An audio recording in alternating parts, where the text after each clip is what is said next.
जय हिंद दोस्तों, मैं ध्रुव कुमार आप सभी का इस क्लास में स्वागत करता हूँ। ये तो बेसिकली ये जो सीरीज है हमारा संपूर्ण समान अध्ययन का सीरीज है। इसका बेनिफिट ये है कि जितने भी सब्जेक्ट हैं सारे सब्जेक्ट का एक एक टॉपिक को मिला करके तैयार किया गया है। और एक क्लास 5 है इसका। ठीक है, जैसा कि आप देख रहे हो यहाँ पे बात करें, यहाँ पे एक हिस्ट्री का हो गया, एक ज्योग्राफी हो गया, फिर ज्योग्राफी हो गया, पॉलिटी हो गया, साइंस हो गया, साइंस से हो गया, फिर एनवायरमेंट हो गया, इकोनॉमी हो गया, करंट अफेयर्स हो गया। तो सारी चीजों को हमने कवर किया है जो आपके एग्जाम के पॉइंट ऑफ व्यू से इम्पोर्टेंट है। आपका इस सीरीज का फिफ्थ क्लास है। तो बात करें यहाँ पर कि सबसे बेहतरीन इस सीरीज का है कि आपको सब कुछ एक टेबल के में कंसाइज नोट्स के रूप में मिल जाएगा, जो आप इजीली याद कर सकते हो, और क्विक रिवीजन के पर्पज से इसको बनाया गया है। ठीक है, जो आपके एग्जाम में बहुत ज्यादा इंपॉर्टेंट रोल प्ले करने वाला है, और सारे की पॉइंट्स है। आपको इन्हीं की पॉइंट्स से आपके एग्जाम में डेफिनेटली 100% गारंटी की यहाँ से क्वेश्चन आएंगे। ठीक है, चलिए स्टार्ट करते हैं। फर्स्ट हम लोग हिस्ट्री में बात करें तो ये बेसिकली गवर्नर जनरल ऑफ के उनका जो क्या क्या उस टाइम में क्या क्या हुआ, कौन कौन सी घटना हुई है हिस्ट्री में, वो तो देखते हैं। तो first governor general Warren Hastings से शुरू करते हैं हम लोग यहाँ से। तो वारेन हेस्टिंग्स क्या था, पहला गवर्नर जनरल था जो रेगुलेटिंग एक्ट 1773 में 1773 के रेगुलेटिंग एक्ट से बनाया गया था। और इसी एक्ट के थ्रू सुप्रीम कोर्ट की भी स्थापना हुई थी। कब? 1774 में कलकत्ता में फर्स्ट टाइम। इसी का वारेन हेस्टिंग्स के समय ही रोहिला युद्ध हुआ था, फिर से इंडिया एक्ट 1784 आया था। ये काफी इंपॉर्टेंट है। साथ में लॉर्ड कॉर्नवालिस, बार बार आपके एग्जाम में पूछा गया है। इसका टाइम पीरियड आप देख सकते हो, सबका कार्यकाल भी लिखा हुआ। अस्थायी बंदोबस्त, ठीक है, बहुत बार एक क्वेश्चन पूछा गया, अस्थायी बंदोबस्त किसके टाइम पे हुआ था? कॉर्नवालिस के टाइम पे। ईयर यदि पूछा जाता तो 1793 में हुआ था। प्रशासनिक सुधार, उच्च वेतन वाली सिविल सिविल जो सिविल सर्विसेज है, पुलिस और न्याय व्यवस्था इसी के टाइम पे आया था। लॉर्ड विलेजली, काफी इंपॉर्टेंट, इसी के टाइम पे, और इसने ही लेकर के सहायक संधि लेकर सब्सिडरी अलायंस लेकर आया था। चौथा मैसूर युद्ध 1799 में इसी के टाइम पे हुआ था। टीपू सुल्तान की मृत्यु हुई थी। और दूसरा मराठा युद्ध भी विलेजली के टाइम पे हुआ था। लॉर्ड हेस्टिंग्स, ठीक है, इसका जो टाइम पीरियड 1863 1823 के बीच में अंग नेपाली युद्ध हुआ था। सुगौली की संधि हुई थी। तीसरा मराठा युद्ध हुआ था। चार्टर एक्ट 1813 जिसमें कंपनी का जो एक व्यापारी का अधिकार था उसको समाप्त कर दिया गया था। फिर लॉर्ड विलियम बेंटिक, काफी इंपॉर्टेंट, जो आप देखते हैं सती प्रथा का उन्मूलन, तो ये बार बार आपके एग्जाम में पूछा जाता है। वो वीवीआई क्वेश्चन है कि सती प्रथा कब हुआ था? 1829 में। इसके टाइम पे विलियम बेंटिक। ठीक है, अंग्रेजी शिक्षा की नींव रखा गया था इसमें। मैकाले के टाइम था ये। चार्टर एक्ट 1833 आया था, और गवर्नर जनरल ऑफ इंडिया की उपाधि इसके लिए हुई थी। लॉर्ड डलहौजी, वेरी इंपॉर्टेंट, 1848 से लेकर के 1856 का टाइम पीरियड है इसका। इसी के टाइम पे लैप्स का सिद्धांत या डॉक्ट्रिन ऑफ लैप्स आया था। और दूसरा सिक्स युद्ध हुआ था। पंजाब का विलय, ये भी पूछा जाता आपका। फिर साथ में रेल, टेलीग्राफ और डाक प्रणाली की शुरुआत भी इसी के टाइम पे हुआ था। गुड्स डिस्पैच 1858 में। और शिक्षा सुधार भी लॉर्ड डलहौजी का। लॉर्ड कैनिंग, ठीक है, ये भी पूछा जाता है। तो 1857 की क्रांति के समय ये गवर्नर जनरल था। 1858 के बाद पहला वायसराय बना था। इंडियन काउंसिल एक्ट 1867 के टाइम पे आया था। और साथ में कलकत्ता, बॉम्बे और मद्रास विश्वविद्यालय की स्थापना हुई थी 1857। ठीक है, फिर लॉर्ड मेयो की बात करें यहाँ पर। ठीक है, लॉर्ड मेयो के टाइम पे क्या हुआ था कि पहला लॉर्ड मेयो, तो पहला जनगणना हुआ था 1877 में। ठीक है, फिर सांख्यिकी सर्वेक्षण विभाग की स्थापना हुआ था। मेयो कॉलेज की स्थापना किया गया था, और अंडमान में इसकी फाइनली हत्या कर दी। लिटन के बारे में बात करें यहाँ पर, तो लिटन का क्या है कि इसका जो टाइम पीरियड 1876 से 1880 का वर्नाकुलर स्पेस है। ये भी बार बार पूछा गया आपके एग्जाम में। 1878 से का जो टाइम था, इसी आर्म्स एक्ट के टाइम पे हुआ था। दिल्ली दरबार 1877 में महारानी, और इसी के टाइम पे ये भी काफी इंपॉर्टेंट है कि महारानी जो विक्टोरिया थी उनको भारतीय साम्राज्य लॉर्ड लिटन के टाइम पे ही उनको घोषित किया गया। दूसरा अफगान युद्ध भी लॉर्ड लिटन के टाइम पे हुआ। लॉर्ड रिपन, वेरी इंपॉर्टेंट, यहाँ भी पूछा जाता है कि जो स्थानीय स्वशासन के जनक किसको कहा जाता है? तो लॉर्ड रिपन को कहा जाता है। वर्नाक्युलर प्लेस एक्ट को 1882 में हटाया था। हंटर कमीशन जो शिक्षा से रिलेटेड 1882 में लेकर आया था। सिल्वर्ट बिल विवाद भी 1883 में इसी के टाइम पे हुआ था। फिर लॉर्ड डफरिन, लॉर्ड डफरिन की बात करें तो यहाँ पे पूछा जाता है कि भारतीय राष्ट्रीय कांग्रेस की स्थापना के समय गवर्नर जनरल कौन था? तो लॉर्ड डिफरेंट था। और कांग्रेस का स्थापना 1885 ईस्वी में हुआ था। लॉर्ड कर्जन की बात करें यहाँ पर, तो बंगाल विभाजन जो 1905 में हुआ था। जो प्राचीन स्मारक संरक्षण अधिनियम 1904 में आया था। पुलिस और विश्वविद्यालय आयोग का भी गठन इसके टाइम पे हुआ। मिंटो, लॉर्ड मिंटो टू की बात करें तो इसी के टाइम पे मौर्य मिंटो सुधार हुआ था, जो 1909 में आया था। ठीक है। और मुस्लिम जो कम्युनल रिप्रेजेंटेटिव की बात हुआ था, तो मौर्य मिंटो के टाइम पे ही हुआ था। लॉर्ड हार्डिंग की बात करें यहाँ पर, लॉर्ड हार्डिंग का है कि जो राजधानी थी कलकत्ता से दिल्ली लाई गई। ठीक है। और बंगाल विभाजन जो हुआ था आपका लागू हुआ था 1905 में, 1911 में रद्द कर दिया गया। और उसी के समय में दिल्ली में दरबार आयोजित किया 1911। लॉर्ड चेम्सफोर्ड की बात करें तो इसको ये जो एक्ट 1919 में आया था, इसको मोंटेग्यू चेम्सफोर्ड सुधार भी कहा जाता है। और इसी के टाइम पे रॉलेट एक्ट 1919 में आया था। जलियांवाला बाग हत्याकांड 1919 में हुआ था। और जो असहयोग आंदोलन है ये भी आपका 1920 में हुआ था। तो उस समय आपका गवर्नर जनरल लॉर्ड चेम्सफोर्ड था। इरविन की बात करें तो यहाँ पे इसके टाइम पे साइमन कमीशन आया था 1927 में। फिर नेहरू रिपोर्ट पब्लिश हुआ था 1928 में। सविनय अवज्ञा आंदोलन हुआ था 1930 में। और गांधी इरविन समझौता हुआ था 1931। ठीक है। गांधी इरविन समझौता हुआ आपका 1931 में। उसके बाद लॉर्ड लिथगो की बात करें तो सबसे लंबे समय तक वायसराय रहा था। इसी के टाइम पे प्रांतीय जो चुनाव हुआ था 1937 में, इसी के टाइम पे हुआ था। ठीक है। प्रांतीय चुनाव और भारत छोड़ो आंदोलन भी 1942 में इसके टाइम पे शुरू हुआ था। लॉर्ड वेवेल की बात करें तो लॉर्ड वेवेल का जो 1945 में वेवेल विजन और शिमला सम्मेलन हुआ था। लॉर्ड माउंटबेटन फाइनली पता है कि इसी के टाइम पे भारत का विभाजन हुआ था। ठीक है। ये और अंतिम बात, तो काफी इंपॉर्टेंट फैक्ट्स हैं जो आपके एग्जाम में डेफिनेटली यहाँ से क्वेश्चन आपको देखने के लिए मिलेगा। फिर यहाँ पर बात करें ट्राइब्स के बारे में, प्रमुख जनजातियों के बारे में। ये इंडियन जनजातियां जो भारत में पाई जाती हैं, जैसे गोंड की बात करें तो गोंड का पूछा जाता है स्टेट्स।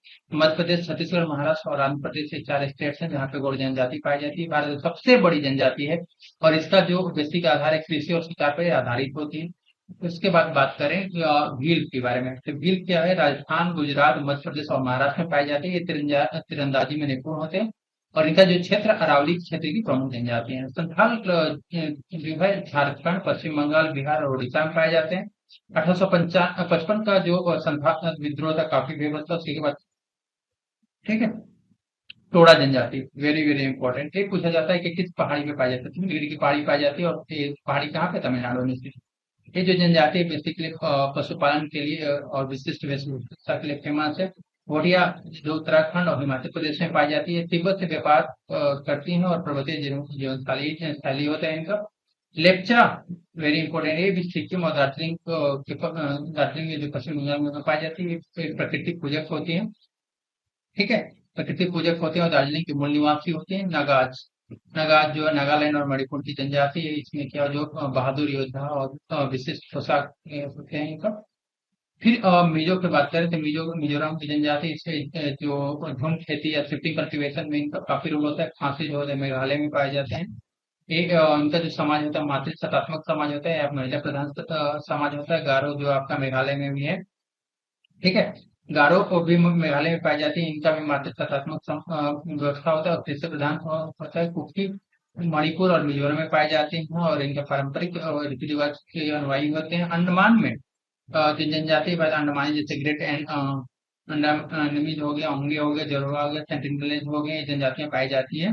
ठीक है। तो सेंटिनलीज भी बार बार आपसे एग्जाम में पूछा जाता है, मल्टीपल टाइम्स पूछा भी गया। तो अंडमान द्वीप निकोबार द्वीप में पाई जाती है। और एक क्या है, शिकार संग्रहण और आधुनिकता से दूर रहते हैं।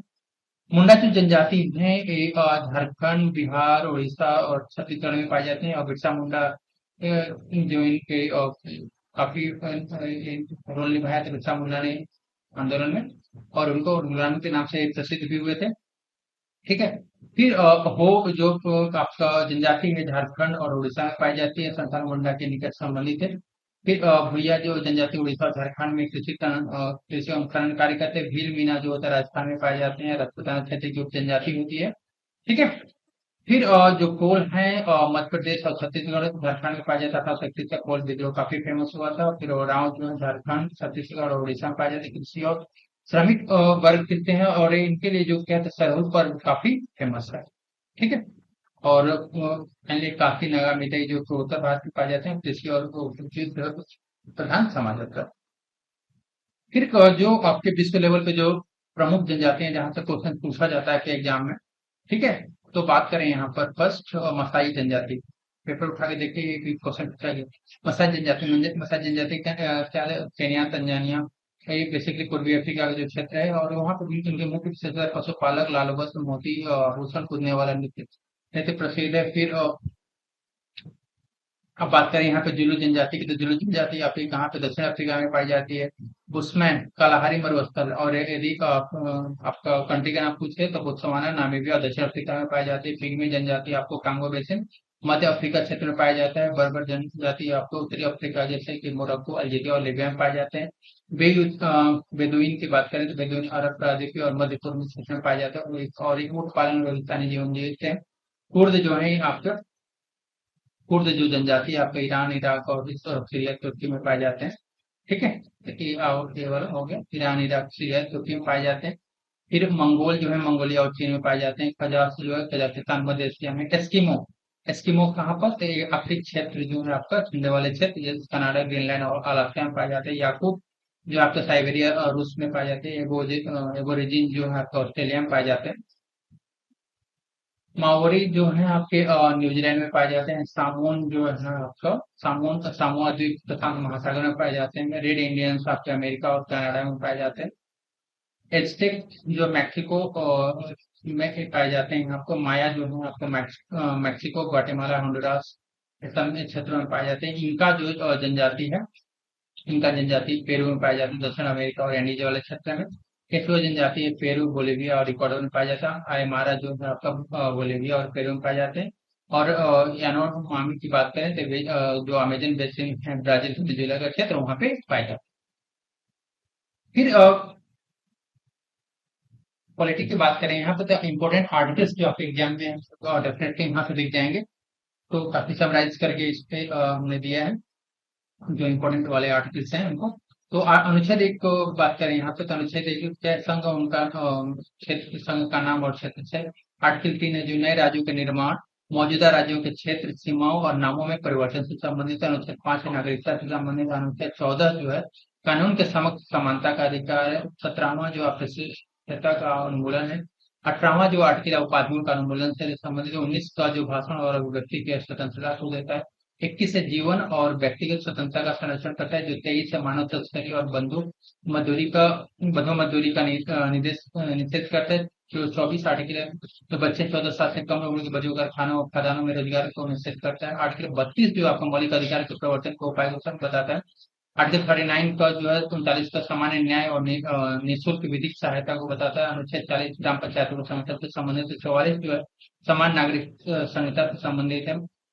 48 जो कृषि और पशुपालन संगठन के बारे में बात करता है। 50 न्यायपालिका को कार्यपालिका से अलग करने की बात करता है। अनुच्छेद 50, अनुच्छेद 51 की बात कर रहे हैं तो अंतर्राष्ट्रीय सीमा से जो शांति और सुरक्षा से संवर्धन से संबंधित है।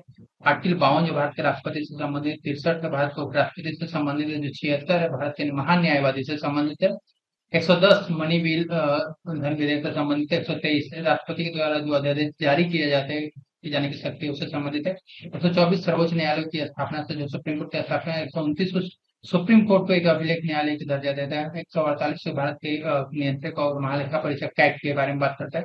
153 भारत के राज्यपाल के बारे में। 213 राज्यपाल के द्वारा जो अध्यादेश जारी किए जाने की शक्ति दी गई वो है। 214 भारत राज्यों के लिए हाई कोर्ट उच्च न्यायालय की स्थापना के बारे में। 215 की बात करें यहाँ पे, तो 215 है बेसिकली उच्च न्यायालय के अभिलेख न्यायालय होगा।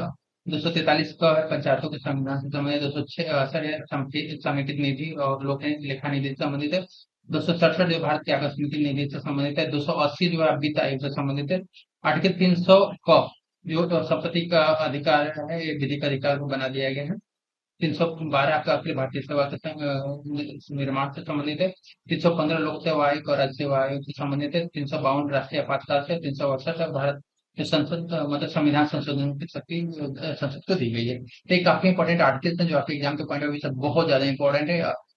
ये वीडियो आपको इंग्लिश में भी अवेलेबल है, तो आप यदि हिंदी में यदि नहीं आप नहीं समझ पा रहे हैं तो आप इंग्लिश में भी इसको देख सकते हैं। ठीक है, फिर साइंस का सेक्शन में हम देखते हैं ह्यूमन फिजियोलॉजी, जो आपका फिजियोलॉजी है उसके बारे में डिस्कस करेंगे, जहां तक क्वेश्चन मोस्टली पूछा जाता है।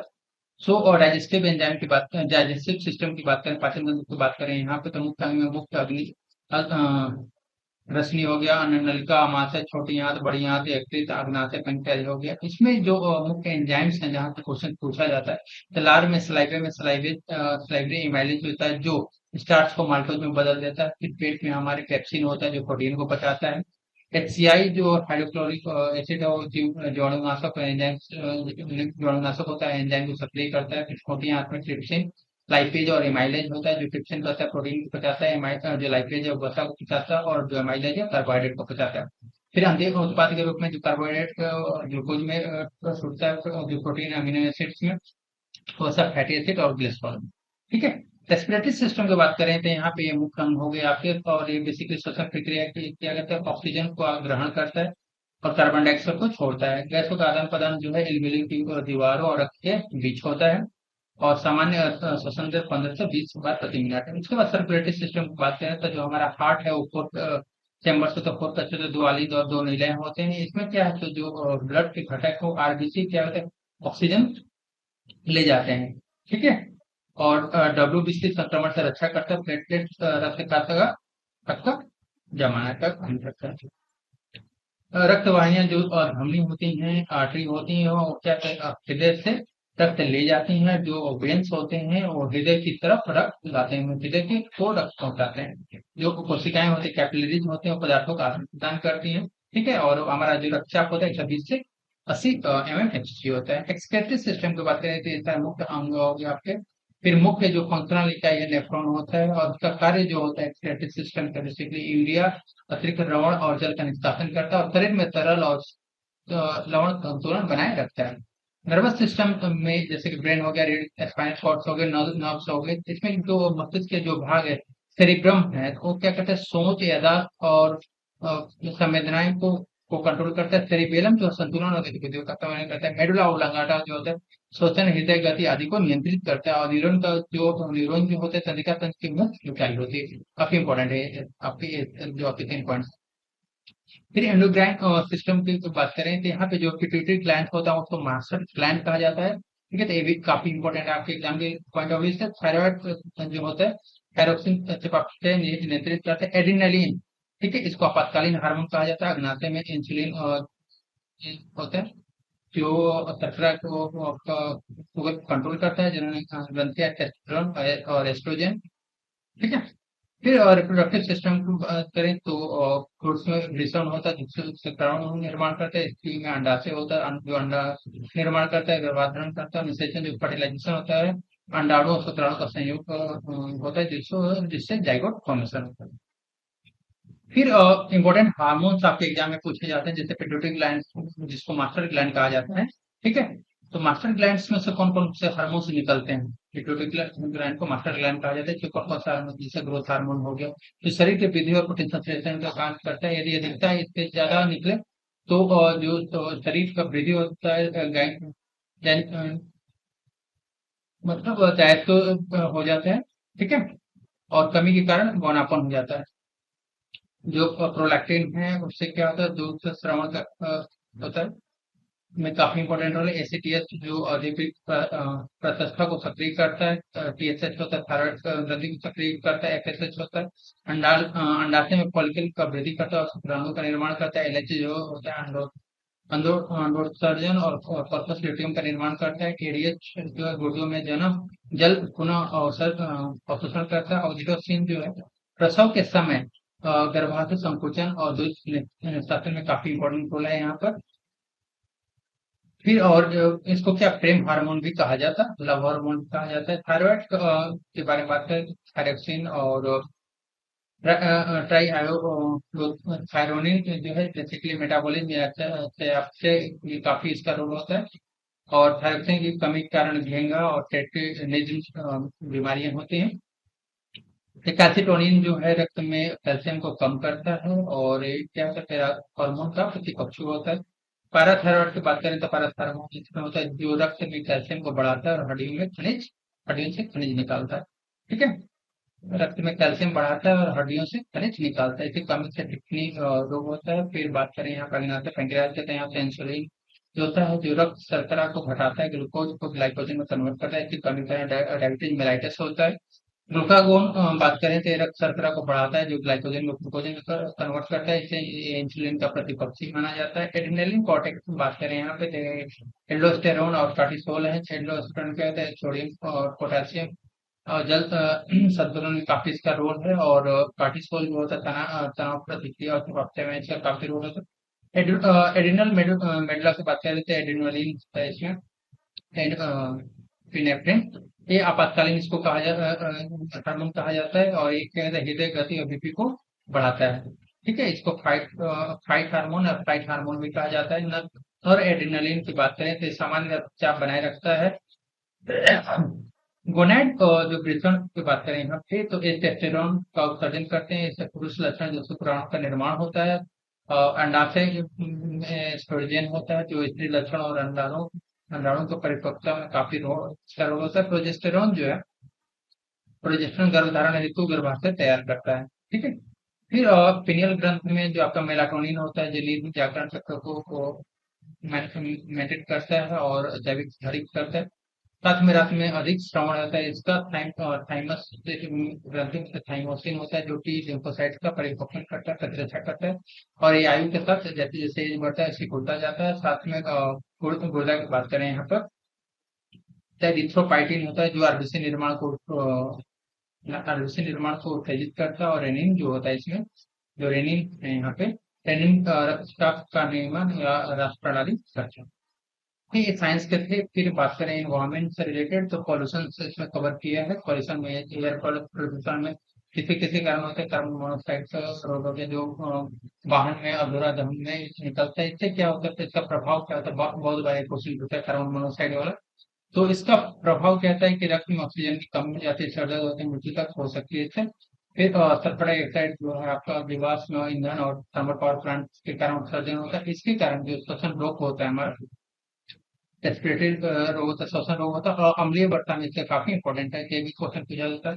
और नाइट्रोजन ऑक्साइड इसका भी उत्सर्जन वाहन और उद्योग से होता है, और इसके कारण भी अम्लीय वर्षा होती है। इसका अस्थमा में भी काफी रोल है। O3 ओजोन की बात करें, ट्रोपोस्फेरिक से प्राकृतिक प्रदूषक गैसों का रासायनिक अभिक्रिया करता है, जिसके कारण आंखों में जलन और फेफड़ों का असर पड़ता है। फिर पीएम जो है 2.5 और PM10 ये पार्टिकुलेट मैटर्स होते हैं, इनका वाहन और धूल और उद्योग से निकलता है। इसके कारण फेफड़े, हृदय रोग और कैंसर की समस्या होती है। क्लोरोफ्लोरोकार्बन जो रेफ्रिजरेटर और एसी में से निकलते हैं, इसके कारण ओजोन परत का क्षरण होता है। ये भी क्वेश्चन बार बार आपके एग्जाम में पूछा गया है और काफी इंपॉर्टेंट है। फिर जल प्रदूषण के बारे में बात करें तो यहाँ पे मरकरी जो मरकरी औद्योगिक अपशिष्ट के रूप में निकलता है यहाँ पे। इसके कारण मिनीमाटा रोग और स्नायु तंत्र क्षतित होता है। उसके बाद लेड की बात करें तो बैटरी और औद्योगिक अपशिष्ट के कारण होता है। इसके कारण मस्तिष्क में क्षति और बच्चों के विकास में रुकावट होते हैं। फिर आर्सेनिक जो है उसमें भूजल में और औद्योगिक रसायन में निकलता है, इसके कारण आर्सेनो कोशिश और त्वचा और कैंसर रोग होता है। फिर नाइट्रेट नाइट्रेट्स का जो उत्सर्जन जो उर्वरक और सीवेज से होता है, इसके कारण क्या होता है, ब्लू बेबी सिंड्रोम। ये भी बहुत बार काफी यहाँ पूछा गया है। ब्लू बेबी सिंड्रोम यहाँ ऐसे भी पूछ सकता है कि मेथेमो ग्लोबिनेमिया करके ये भी पूछा जा सकता है, काफी इंपॉर्टेंट।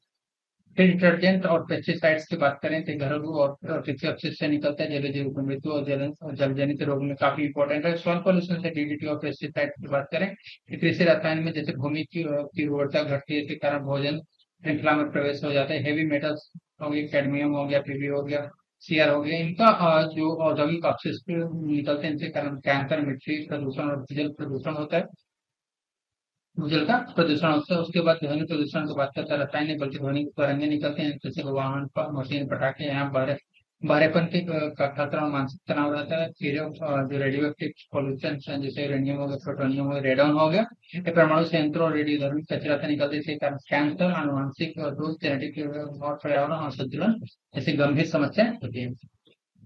फिर इकोनॉमी में बात करें तो ये काफी इंपॉर्टेंट की वर्ड्स हैं जो आपके इकोनॉमी में यूज होते हैं। ठीक है, सो देखते हैं यहाँ पर तो जीडीपी क्या होता है। जीडीपी बात करें सकल घरेलू उत्पाद, ठीक है, सकल घरेलू उत्पाद के बारे में बात करें यहाँ पर, तो एक किसी देश में एक वर्ष में उत्पादित सभी वस्तुओं और सेवाओं का कुल मूल्य होता है। एक वर्ष में उत्पादित देश किसी देश में एक वर्ष में उत्पादित सभी वस्तुओं और सेवाओं का कुल मूल्य होता है। इसको जीडीपी कहा जाता है। जीएनपी क्या होता है? तो जीएनपी क्या होता है? जीडीपी प्लस विदेश से निवासियों की आय माइनस देश में विदेशियों की आय। ठीक है, इससे जो कैलकुलेट होता है आपका सकल राष्ट्रीय उत्पाद होता है। एनएनपी की बात करें, शुद्ध राष्ट्रीय उत्पाद से, तो जीएनपी माइनस डिप्रेसिएशन पूंजी भाग ना वो होता है, वो एनएनपी होता है। प्रति व्यक्ति आय क्या होता है? राष्ट्रीय आय डिवाइडेड बाय कुल जनसंख्या। राष्ट्रीय आय डिवाइडेड बाय कुल जनसंख्या, तो आपका प्रति व्यक्ति आय। मुद्रास्फीति की बात करें तो वस्तुओं और सेवाओं के सामान्य मूल्य स्तर में यदि वृद्धि हो जाता है तो मुद्रास्फीति इन्फ्लेशन कहा जाता है। डिप्रेशन क्या होता है? तो डिप्रेशन वस्तुओं और सेवाओं के सामान्य स्तर में कमी जो होता है वो डिप्रेशन कहलाता है। स्टेगफ्लेशन यहाँ पर बात करें तो स्टेगफ्लेशन उच्च मुद्रास्फीति प्लस उच्च बेरोजगारी प्लस धीमी वृद्धि को स्टेगफ्लेशन कहा जाता है। रिसेशन लगातार दो तिमाही तक अर्थव्यवस्था की यदि नकारात्मक वृद्धि है तो वो रिसेशन कहलाता है। फिस्कल डेफिसिट काफी इंपॉर्टेंट, सरकार की कुल व्यय माइनस जो ब्रैकेट में कुल राजस्व आय प्लस उधार को मिला करके भरा जाता है, वो आपका फिस्कल डेफिसिट हो गया। रेवेन्यू डेफिसिट क्या होगा? राजस्व आय ग्रेटर देन राजस्व प्राप्तियां। मौद्रिक नीति जो है आरबीआई की वो ऐसी नीति जिससे मुद्रा आपूर्ति, ऋण और मुद्रास्फीति नियंत्रित होती है। फिस्कल पॉलिसी जो बात करें, सरकार की कर और व्यय संबंधी नीति होती है। रेपो रेट जिस दर पर आरबीआई बैंकों को ऋण देता है, आरबीआई जिस रेट पर बैंकों को ऋण देता है वो रेपो रेट कहलाता है। रिवर्स रेपो रेट ऐसा रेट है जिस पर आरबीआई बैंकों से धन उधार लेता है, उसको रिवर्स रेपो रेट कहते हैं। कैश रिजर्व रेशियो तो बैंकों को अपनी जमा प्रतिशत कुछ आरबीआई के पास रखना पड़ता है, उसको कैश रिजर्व रेशियो कहा जाता है। एसएलआर बैंकों को अपनी जमा का प्रतिशत का नगद सोना स्वीकृति प्रतिभूतियों में रखना होता है। एनपी नॉन परफॉर्मिंग एसेट्स कहते हैं ऐसा ऋण जिसका किस्त ब्याज 90 दिन से अधिक बकाया हो, नॉन परफॉर्मिंग एसेट्स होता है। पीओपी बात करें बैलेंस ऑफ पेमेंट भुगतान संतुलन का, तो किसी देश के अन्य देशों के साथ आर्थिक लेन देन का रिकॉर्ड होता है। चालू का करंट अकाउंट डेफिसिट आयात ग्रेटर देन निर्यात हो तो चालू खाता घाटा हो जाता है। एफडीआई प्रत्यक्ष विदेशी निवेश के, तो कंपनी द्वारा किसी देश के उद्योग व्यवस्था में सीधा निवेश यदि किया जाता है एफडीआई कहलाता है। डिसइन्वेस्टमेंट विनिवेश के, सरकार द्वारा सार्वजनिक उपक्रमों में अपनी हिस्सेदारी को बेचा जाता है, डिसइन्वेस्टमेंट कहा जाता है। प्राइवेटाइजेशन को होता है सरकारी स्वामित्व से निजी स्वामित्व में हस्तांतरण को प्राइवेटाइजेशन कहा जाता है। सब्सिडी जो है आपका सरकार द्वारा आर्थिक सहायता जिससे दिया जाता है वस्तु सेवा सचिव हो, इसको सब्सिडी कहा जाता है। पीपीपी जो होता है पब्लिक प्राइवेट पार्टनरशिप, ये क्या होता है? सरकार और निजी क्षेत्र दोनों मिलकर किसी परियोजना पे कार्य करते हैं तो उसको पीपीपी कहा जाता है। एचडीआई का सूचकांक जो है शिक्षा स्वास्थ्य प्रति व्यक्ति आय पर आधारित सूचकांक है। समावेशी वृद्धि इंक्लूसिव ग्रोथ की बात करें, ऐसी वृद्धि जिससे समाज के सभी वर्गों को लाभ मिलता है, इसको इंक्लूसिव ग्रोथ कहा जाता है। ग्रीन जीडीपी जो है पर्यावरणीय क्षति को घटाकर निकाला गया जीडीपी है ग्रीन जीडीपी। तो काफी इंपॉर्टेंट की वर्ड्स हैं जो आपके डेफिनेटली आपके एग्जाम्स में पूछे जाएंगे और पूछे जाते हैं। फिर करंट अफेयर्स को देखते हैं कि जैसे कि बिहार में अभी एशिया रग्बी अंडर 20 चैंपियनशिप का उद्घाटन किया गया था। और ये जो हुआ कहाँ पे? तो राजगीर, बिहार में राजगीर स्पोर्ट्स कॉम्प्लेक्स में आयोजित किया गया। ठीक है, तो ये भी पूछा जा सकता है कि एशिया रग्बी अंडर 20 और जो चैंपियनशिप है वो कहाँ पे आयोजित किया गया? तो राजगीर बिहार में आयोजित किया गया। एक क्लियर है, एक क्वेश्चन किया यहाँ पे। फिर यहाँ पर ड्रग रेसिडेंट बैक्टीरिया से लड़ने के लिए नया दवा बनाया गया, कंपाउंड बी को विकसित किया गया। इसको आईआईटी रुड़की ने विकसित किया है। एक क्या है कि आईआईटी रुड़की ने दवा प्रतिरोधी ड्रग रेसिस्टेंट बैक्टीरिया से लड़ने के लिए, ड्रग रेसिस्टेंट बैक्टीरिया से लड़ने के लिए एक नया दवा उम्मीदवार कंपाउंड टीबी को विकसित किया गया। ये दवा जो है बेसिकली KPC2 उत्पादक जो आपका क्लेक्सिलिया और निमोनिया को निशाना बनाते हैं, जिससे बेसिकली सुपर जो आपका WHO है उसको सुपर बग के रूप में उसको मान्यता दिया हुआ है। कंपाउंड 3 भी एक क्या है? बीटा जो आपका लैक्टामेज अवरोधक इनहिबिटर है जो बैक्टीरिया के एंजाइम को एंटीबायोटिक तोड़ने से रोकता है। फिर अंतर्राष्ट्रीय युवा दिवस हर वर्ष 12 अगस्त को मनाया जाता है। इस बार का जो बेसिकली थीम आपसे पूछा जाता है कि स्थानीय युवा कार्यवाही सतत विकास लक्ष्यों की ओर एक आपका थीम था। इसे पहली बार 1991 में वियना ऑस्ट्रिया में विश्व युवा मंच में प्रस्तावित किया गया था। फिर एक इतालियन आपका जल विद्युत परियोजना से संबंधित है, तो इसको केंद्रीय पर्यावरण वन और जलवायु परिवर्तन मंत्रालय की विशेषज्ञ टीम ने 3078 मेगावाट के जो पर्यावरण से इतालियन जल विद्युत परियोजना को अपना स्वीकृति मिला है। और ये है कहाँ पर, कि बेसिकली यहाँ पे स्टेट का नाम पूछा जाता है, तो अरुणाचल प्रदेश पर कहाँ पे बनाएंगे, तो दिबांग घाटी में जो नदियां हैं द्री और तांगोंग नदियों पर ये बनाई जाएगी। ठीक है, ये आपका इम्पोर्टेंट है। फिर नारी अदालत शुरू किया है। नारी अदालत के बारे में पूछा जा सकता है, किस स्टेट के द्वारा नारी अदालत शुरू किया गया है। ठीक है, नारी अदालत ये सिक्किम स्टेट में शुरू किया गया। इसमें क्या है कि जो प्रेम सिंह तमांग ने वहाँ पे रोंगपोम में पहला अम्मा सम्मान दिवस के अवसर पर नारी अदालत की शुरुआत की। नारी अदालत एक सामाजिक सामुदायिक मंच है जिससे महिलाएं चलाती हैं। उनका उद्देश्य ग्रामीण और अर्ध सरकारी क्षेत्रों में सुलभ और औपचारिक जो न्याय है उनको उपलब्ध कराना है। फिर पहला ड्रोन से पहला जो कृत्रिम वर्षा कराया गया है उसका परीक्षण राजस्थान के रामगढ़ बांध पर किया गया है। इसमें क्या है कि इसमें हवाई जहाज के बजाय मानव रहित जो हवाई वाहन अनमैन्ड ये भी जो है अनमैन्ड एरिया वेल के इसकी सहायता से क्लाउड सीडिंग किया गया है। इस परियोजना में लगभग 60 ड्रोन इस्तेमाल किए गए और यह राज्य कृषि विभाग और जेनेक एआई अमेरिका और बेंगलुरु आधारित जो है और उसको हेल्प से किया गया। इसका उद्देश्य है जो 129 साल से पुराने रामगढ़ जो बांध है उसको पुनर्जीवित करना है, जो पिछले साल 20 साल से क्या सूखा पड़ा हुआ है वहाँ पर। फिर लोढ़ा मैथमेटिक्स साइंस जो साइंस इंस्टीट्यूट है LMSI ये क्या भारत का पहला निजी वित्त पोषित गणितीय शोध संस्थान बन गया जो मुंबई में स्थित है। इसका उद्देश्य वैश्विक स्तर के गहन पठन कार्यक्रम आयोजित करना, गणित का उपयोग और संरचना स्वास्थ्य सेवा अर्थशास्त्र में और इंडियन कांग्रेस ऑफ मैथमेटिक्स की शुरुआत करना। फिर विश्व युवा सतत तीरंदाजी चैंपियनशिप आपका कनाडा के विनिपेग में होने वाला, वहाँ पर 34 सदस्यीय और भारतीय टीम ने भाग ले जाएंगे। ये भी पूछा जाता है कि विश्व युवा तीरंदाजी चैंपियनशिप कहाँ पे हो रहा है, तो यहाँ कनाडा के विनिपेग। सो फ्रेंड्स, लगता है कि वीडियो आपके एग्जाम के लिए यूजफुल होना है। और ऐसे भी यदि हम कंटिन्यू वीडियो ऐसे लेकर के आए जो आपके एग्जाम में के लिए हेल्पफुल हो, तो सपोर्ट चैनल को सब्सक्राइब कर दीजिए, वीडियो को लाइक कर दीजिए, अपने दोस्तों के साथ शेयर कर दीजिए। थैंक